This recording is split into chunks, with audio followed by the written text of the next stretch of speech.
మహేష్ చరణ్లపై శేఖర్ కమ్ముల సంచలన వ్యాఖ్యలు. ఆనంద్ సినిమాతో తెలుగు సినిమా మేకింగ్లో ఒక నూతన ఒరవడి సృష్టించిన శేఖర్ కమ్ముల ఆ సినిమా ఘన విజయం తర్వాత టాలీవుడ్ టాప్ డైరెక్టర్గా మారిపోతాడు అని భావించారంతా. అయితే ఆ తర్వాత ఈ విలక్షణ దర్శకుడు తీసిన హ్యాపీ డేస్ సంచలన విజయం సాధించినా ఆ తర్వాతి కాలంలో అతడు తీసిన సినిమాలు ఫెయిల్ అవడంతో తన ప్రాభవాన్ని పూర్తిగా కోల్పోయాడు. అయితే సినిమాలు ఫెయిల్ అయిన క్రియేటివ్ దర్శకుల లిస్టులో శేఖర్ కమ్ముల ఎప్పుడు మొదటి వరుసలో కొనసాగుతూ వచ్చాడు. తనకంటూ ఒక ప్రత్యేకమైన శైలిని సృష్టించుకునే ఈ దర్శకుడు స్టార్ హీరోలతో పనిచేయాలని ఎంతకాలంగానో ప్రయత్నాలు చేస్తున్నాడు. అయితే స్టార్ హీరోలు శేఖర్ కమ్ముల చెప్తున్న కథలు వింటున్నారు, కానీ ఈ డైరెక్టర్స్కు డేట్స్ ఇవ్వడం లేదు.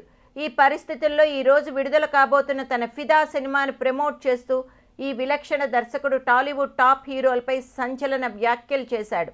లీడర్ కథ మహేష్కు చెబితే అతడు చెయ్యను అన్న విషయాన్ని వివరిస్తూ ఫిదా స్టోరీని కూడా మహేష్కి చరణ్కి వినిపించిన వారు ఆసక్తి చూపించిన విషయాలు గుర్తుకు చేసుకున్నాడు.